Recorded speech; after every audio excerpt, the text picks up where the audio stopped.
No, but oftentimes the definitions, they don't mention the entirety. I mean, anger, it doesn't mention that anger can be that you want to harm the other person. It just sets a sense of resentment. Or with attachment, you don't want to be separated. But attachment can be even more than that, right? Or it can be less than that. So the definitions, oftentimes you need to, like bodhicitta, you want to become enlightened for the benefit of all sentient beings. It doesn't say it has to be spontaneous. And still it has to be spontaneous to be bodhicitta. So just because it's not mentioned doesn't mean it's not the definition. But in general, about being happy, like being joyful about a virtue, I mean, if it was really just that, a Buddha would have that for everyone, because we've all accumulated virtue, we all have virtue in our mind, so we would have devotion or faith in all sentient beings. Yes? So, is it also known as admirational faith? Mm-hmm. What about admiring faith? Sometimes it's called that. It's called admiring faith, yes, admiring, yes. It does have the connotation of something superior that you admire. Well, you admire someone for something. Gratitude. Would you admire someone for something that you can do? Yeah. You admire them for something? You admire someone? I'm just thinking of the Tibetan word. It has the connotation of admiring someone for something that you cannot do. Right? I mean, that's just the connotation of the words. I can only use the Tibetan, and then there's an English word that is used as an equivalent, but of course love in English doesn't mean the same as the Tibetan love, necessarily. So in the Tibetan sense, the word Kangweteba kind of has the connotation of faith in the first place, which means there's a sense of something you haven't achieved yet, and so therefore you have faith in it. Okay, so that is the connotation, but I don't know about admiration in the worldly, the everyday sense, or in the Tibetan sense.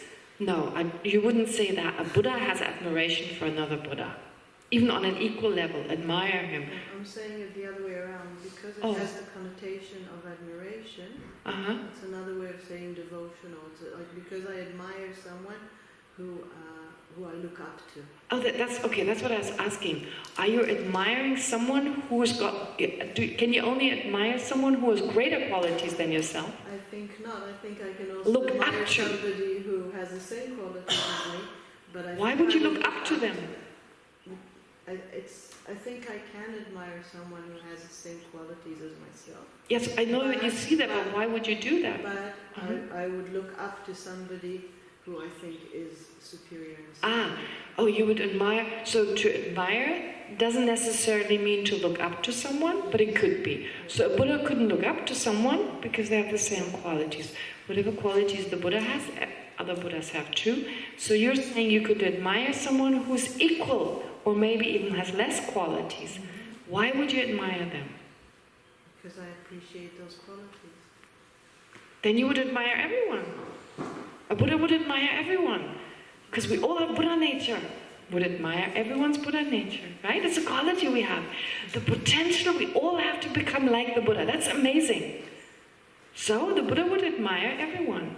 And the Buddha loves everyone.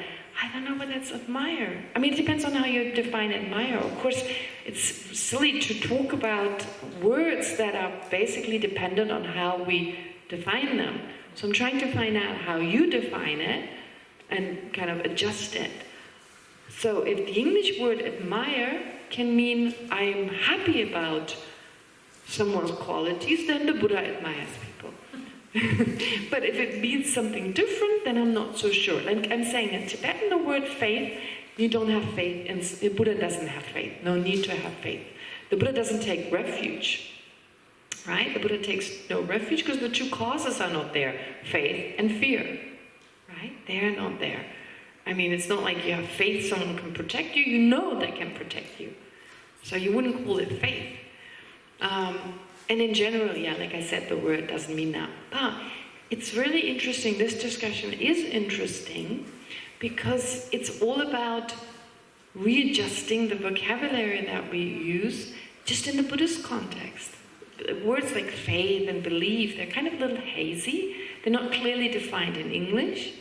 The Tibetans kind of clearly define them, but then they use other words again that are not clearly defined in English. So it's a lot about learning philosophy, is about learning the meaning of words initially. And yes, I can only reiterate, I mean, I have never seen any quote saying the Buddha has faith in another Buddha. Right? So, but that doesn't mean it's not true. I'm just putting it out here. And maybe that's really the last thing, Leo? Yeah. Yes, clarify? Okay. Joyful faith. Before hearing the teaching, the explanation today, I would have said faith that pleases me, generally. Are you saying in this context it's only admire, admiration faith? Faith that causes, that it's deep and devotional, or... It has all these aspects, like an admiration, a devotional, an inspirational. But not mainly worldly pleasing me, the virtue of someone. No, it has a more spiritual, it has a spiritual sense. Anyway, well, okay, let's go back to the text. As I look through it today, I have to admit, I had this really important work. Some translation for some teachings that come up. I had to finish that and I had to send it off, and I was able to do it yesterday. So now I feel like I got time. But I never had the time to look at this text before, but I did this morning. I read the whole thing, and so at the very end, there are a few things that are really easily understood. I'll say something to them once we get there, but there's nothing difficult about it. And of course I'll present it briefly, but initially I'd like to say a little bit more about what we've done, well, what we've got to, like the general meaning. Can it wait? It's about the joyful faith. The what? The joyful faith. Okay.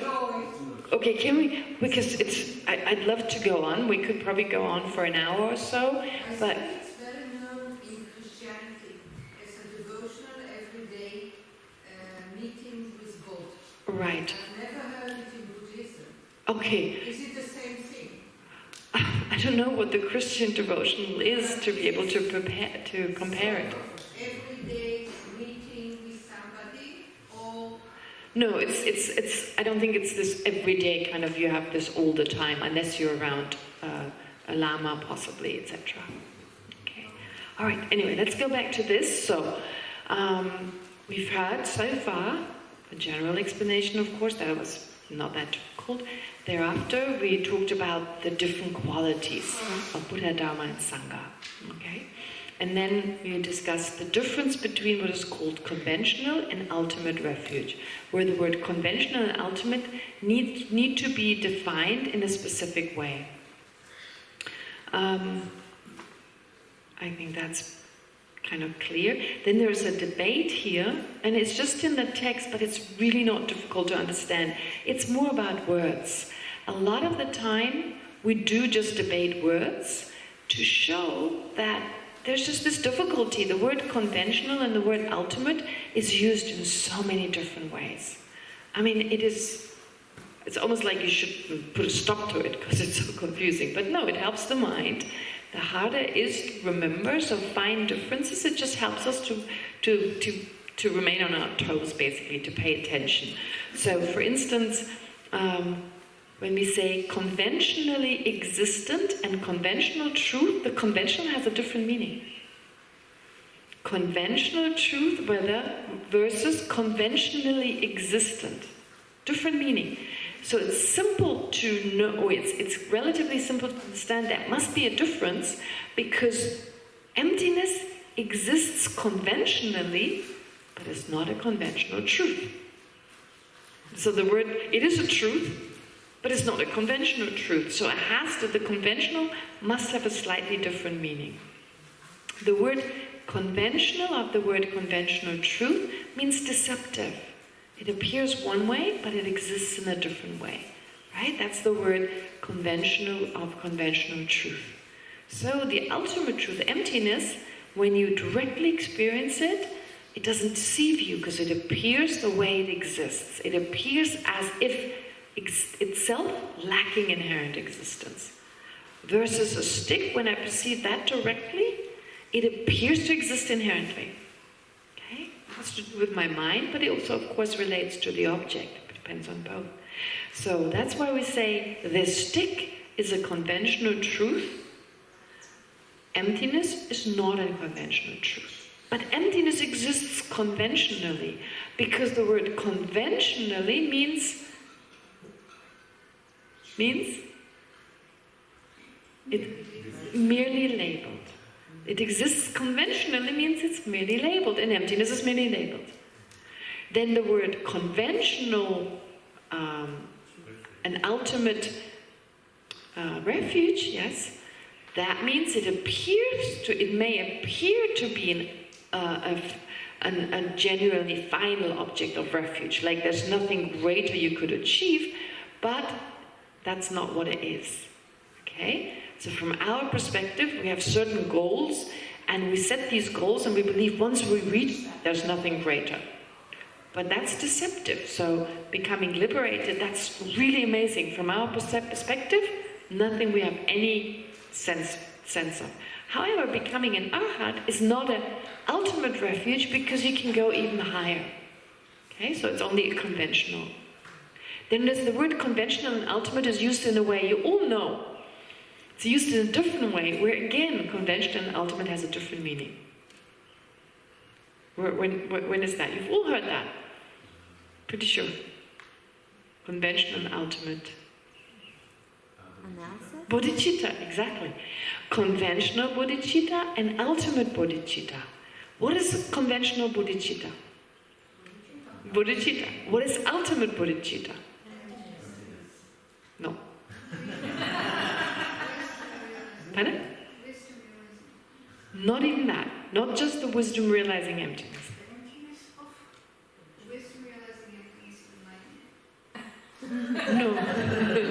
No. Because an arhat, a hearer, doesn't have ultimate bodhicitta, but a hearer has the wisdom to be realizing emptiness. So ultimate bodhicitta, who has ultimate bodhicitta? Arya beings? Not all Arya beings. Like a hearer Arya doesn't have ultimate. Arya bodhisattvas. Arya bodhisattvas have ultimate bodhicitta, and Buddhas have too. So it's the wisdom realizing emptiness directly, but it needs to be specified. Conjoined with bodhicitta. Conjoined with conventional bodhicitta. So the mind realizing emptiness directly in the continuum of an Arya bodhisattva. So that's important. You can have an Arya who's a bodhisattva, but who has not reached the Mahayana path of seeing. So he doesn't have the ultimate bodhicitta if he hasn't been in the path of seeing. Yeah, if he's not on the path of seeing, he has not reached. He has not. No, but if he's an Arya bodhisattva, he has to be in the path of seeing, no? Because he's does he have to be? Does an Arya bodhisattva have to be? Sorry, Does a bodhisattva who's realized emptiness directly have to be on the Mahayana path of seeing? No. But an Arya bodhisattva. Who's that? First of all, who is it? Who is what?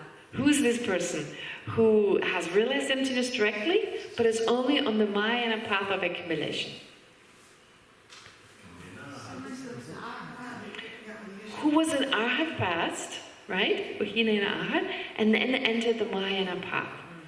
But with ultimate bodhicitta, you must have reached the path of seeing.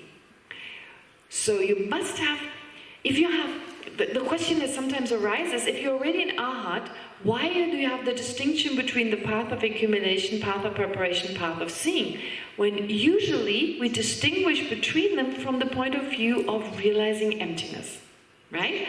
Usually when a person enters the Mahayana path newly, the path of accumulation is the time when they have to, at the latest, at least conceptually realize emptiness. That is the latest, that when they haven't achieved shamatha yet, they have to achieve shamatha. And then they bring the two together. Shamatha, calm abiding, and their realization of emptiness. And once they bring them together in a union, they reach the path of preparation. The union of calm abiding and special insight with regard to emptiness, realizing emptiness conceptually.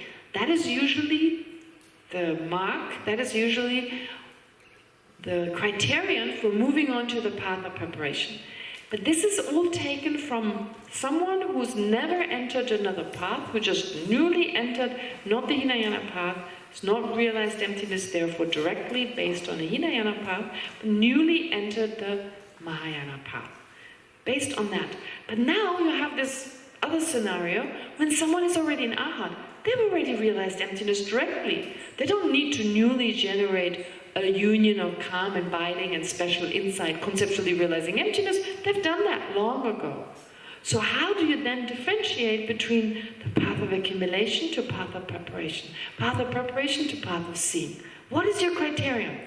Bodhicitta. It's the strength of your bodhicitta. Because we ignore that usually when we talk about path of accumulation to path of preparation, when talking about a bodhisattva who's never been an arhat, who's never become an arhat, who's not become an arhat. So in that case, we focus on wisdom. But actually, bodhicitta is part of that too. It's just, how do you say? It's path of accumulation, strong bodhicitta. It's path of preparation, strong bodhicitta. How do you talk about the strength of that bodhicitta? You can't really put it into words. At least, well, you could maybe, but it just isn't described.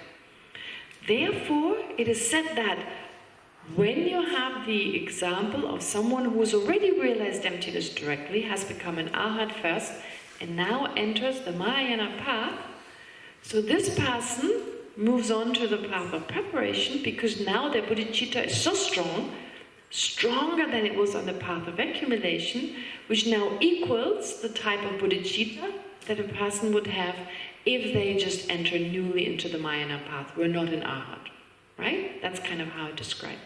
So therefore, this person, when they reach the path of seeing, this person who's become an arhat before, although they previously had the mind realizing emptiness directly, conjoined with bodhicitta, but it's conjoined with a special bodhicitta that equals the path of seeing, at the least. And so, therefore, it has to be, I don't even know how to put that into words. Yes, ultimate bodhicitta is the mind that realizes emptiness directly, conjoined with bodhicitta, but with a special strong bodhicitta that you only reach on the path of seeing. Okay? Now that's ultimate bodhicitta. That is really important. Why is this important? How is this in any way important? So important. Why is this important?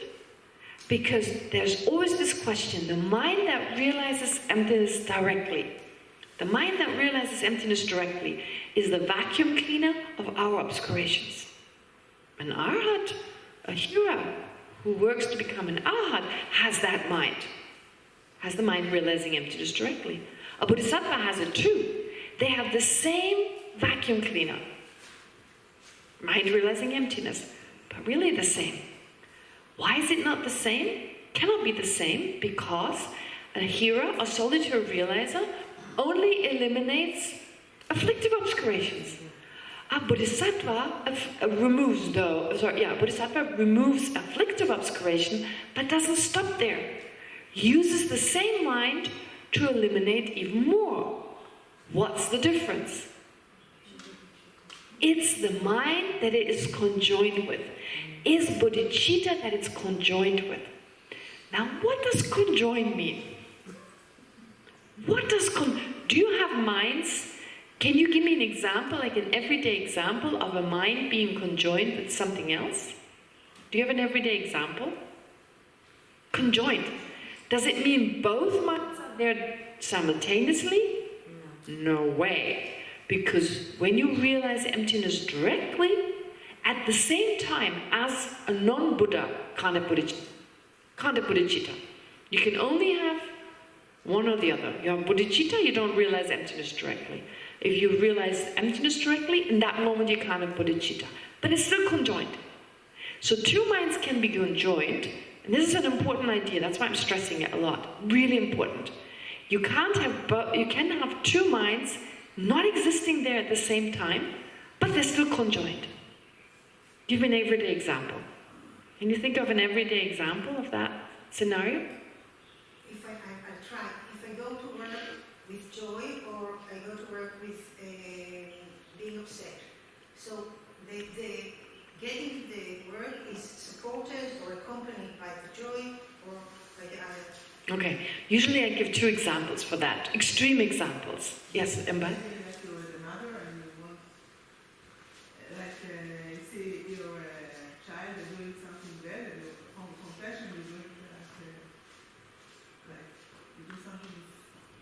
What are the two minds that are conjoined?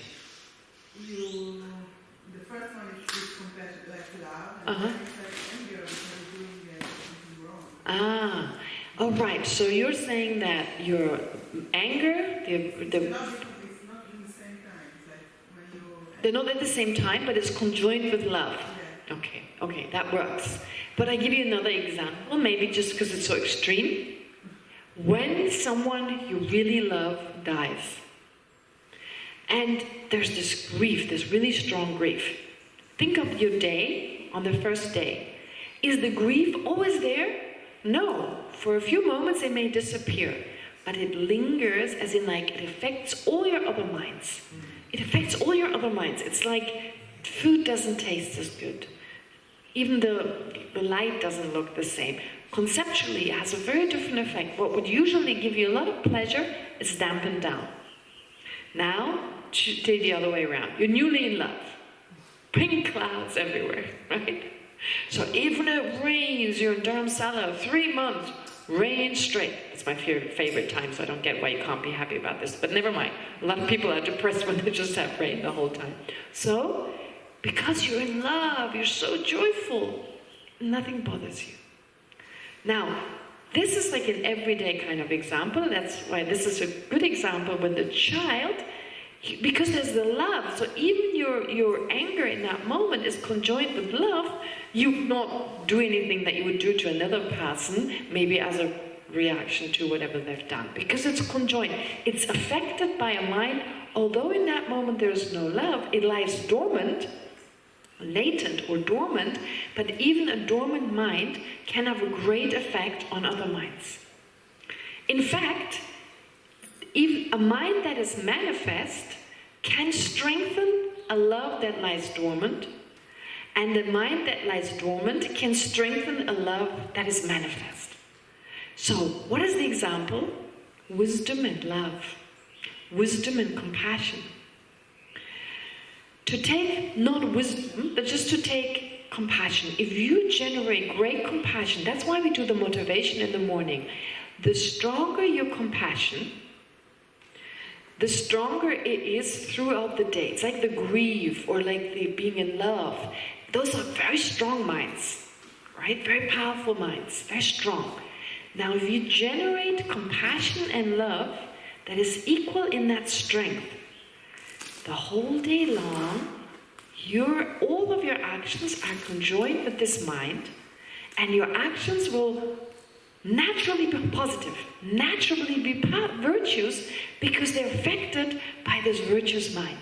So that's a good reason to generate a virtuous mind, because all your actions, however insignificant they are, they're influenced by the wish to benefit others. Okay, that's just the power of the mind. That's a very powerful way to accumulate a lot of merit when you do something as insignificant as making tea, because it's conjoined with that. That's why we talk about generating that motivation again and again. It becomes so strong that anything you do becomes a practice of bodhicitta. You work in the municipality. Is there anything that could be more boring? I don't know. I just hear people talk about the municipality all the time. So that sounds to me like a boring, grey old building. Morning to evening, you sit in there and just doing municipality things. Whatever that means. Right? Writing, etc. But if you have the motivation of bodhicitta, everything you do, everything you sign, everything you type in, wow, you don't have to become. That is so powerful. So understanding this working of the mind, that with bodhicitta, everything you do becomes a practice of a bodhisattva. It takes you to enlightenment. Okay? So there's no waste of time. You don't waste your time. You're making money, feed your family, and move closer to becoming a bodhisattva. It's just a matter of generating that motivation, of really deeply and really generating it. And then, if you have wisdom, now the municipality job, even if it's enhanced through your compassion, doesn't take you closer to enlightenment, right? And they don't really enhance each other. But if you have love and wisdom, then every time your wisdom arises and your love lies dormant, the wisdom enhances your love. And the love that lies dormant also enhances your wisdom. This is why they're like method and wisdom, right? They're method and wisdom. So in that case, they enhance each other, they help each other, even though they're not necessarily both there at the same time. I think that's huge. That is a huge idea. If you really understand what it means to be conjoined with another mind, it makes a huge difference to our daily life. Okay? So on the other hand, here when we talk about ultimate bodhicitta, that kind of mind gets strengthened so much by the strength and determination to become a Buddha that is so much stronger on the path of seeing than it was initially on the path of accumulation or path of preparation, and that strengthened further and further and further and further until on the path of meditation, when you're on the 7th ground, remember I said second ground starts with the path of meditation and goes to the 10th ground, that's the last level. So on the 7th ground, you've eliminated all the afflictive obscurations. But your bodhicitta is so strong now, you want to get rid of the rest too. So it's so strong that your wisdom realizing emptiness directly, although it's just good old wisdom realizing emptiness directly, so from the point of view of its object and how it perceives its object, nothing has changed. But it's conjoined with this other mind. It's strengthened by this other mind that is driven by so much love and compassion and the wish to benefit other sentient beings, and that gives rise to the wish to become a Buddha, that now this mind, whereas previously it wasn't able to do that, any level lower, it wasn't able to do that. But because the strength of bodhicitta has increased to such a degree that after the other afflictions are removed, the afflictive obscurations, the afflictive obscurations are removed, now the mind goes on and removes the rest, and you become a Buddha. That is so important to understand. It's through the strength of this bodhicitta. Bodhicitta grows ever stronger. It's not like, oh, once you got bodhicitta, you can forget about it. Right? Of course, it's the entryway into the Mahayana path, but you cannot forget about it. You need to strengthen it. Love has to be. So this is what Chandrakirti says in the very beginning. In the very beginning of his text, Madhyamika Avatara, or Entry into the Middle Way, he says, he pays homage to great compassion. He says, great compassion is important in the beginning, like planting a seed. It is important when you add water in the middle, and when you have the harvest at the end. Great compassion is important because all the way through you strengthen that great compassion. So that's just another way of saying strengthening bodhicitta, because you strengthen both. Am I making sense? So sorry, I really went off from conventional and ultimate, but yes, I had that opportunity to talk about it. It's so important to understand about the working of the mind. Taking it back to refuge. If you practice refuge correctly, every practice you do is refuge, and every refuge is your practice. Because really taking refuge in the Dharma is practicing the Dharma, right? So we kind of think it's the beginning, it's the entryway. Yes, that is all true. It's the entryway to Buddhist practice, because when you, for the first time, possibly think, I want to find solace, is that the right word? I want to find solace, like I want to find comfort.